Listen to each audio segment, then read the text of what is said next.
ತಪ್ಪಾಯ್ತು, ನನಗೆ ಕ್ಷಮಿಸ್ಬಿಡಪ್ಪ. ಪ್ರತಿ ಸಲ ಅಮ್ಮ ನೀನು ಬೈದಾಗೆಲ್ಲ ನಾನು ಹೆಲ್ಪ್ಲೆಸ್ ಆಗಿರ್ತೀನಿ. ಈ ರೀತಿ ಕದ್ದು ಮುಚ್ಚಿ ಬಂದು ನೀನು ಸಮಾಧಾನ ಹೇಳೋದು ಬಿಟ್ರೆ ನನ್ನಿಂದ ಏನು ಮಾಡೋಕ್ಕಾಗ್ತಿಲ್ಲ.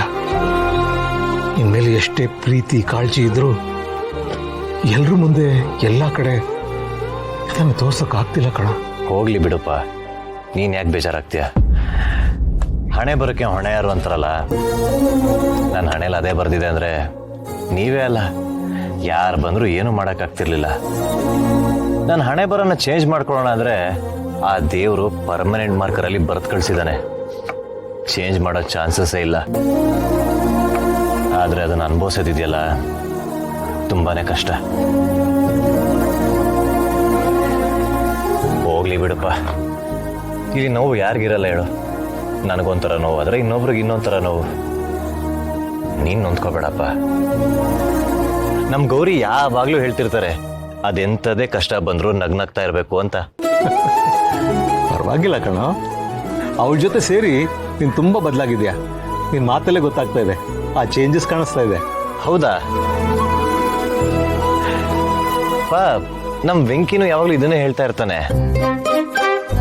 ಆದರೆ ಬೇಜಾರೇನೋ ಗೊತ್ತಾ, ಅಣ್ಣನ ಹತ್ರ ಹೇಳ್ಕೊಳ್ಳೋಣ ಅಂದರೆ ಅವನು ಮನೇಲಿರಲ್ಲ. ಇನ್ನು ನೀನು ಅಜ್ಜಿ, ನೀವು ನಿಮ್ಮದೇ ಆದಂಥ ಕೆಲಸದಲ್ಲಿ ಬ್ಯುಸಿ ಇರ್ತೀರ. ಇನ್ನು ಅಮ್ಮ ಅಂತೂ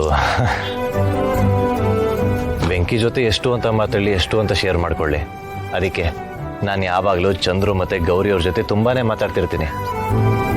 ಆದರೆ ಅಲ್ಲೂ ಟ್ರ್ಯಾಜಿಡಿ ಏನು ಅಂದರೆ, ಮುಂಚೆ ಅಮ್ಮಂಗೆ ಬರೀ ಚಂದ್ರು ಜೊತೆ ಮಾತಾಡೋದು ಮಾತ್ರ ಆಗ್ತಿರ್ಲಿಲ್ಲ ಅಂದ್ಕೊಂಡಿದ್ದೆ. ಆದರೆ ಈಗ ಗೌರಿ ಅವ್ರ ಜೊತೆ ಮಾತಾಡೋದು ಅವ್ರಿಗೆ ಇಷ್ಟ ಆಗ್ತಿಲ್ಲ.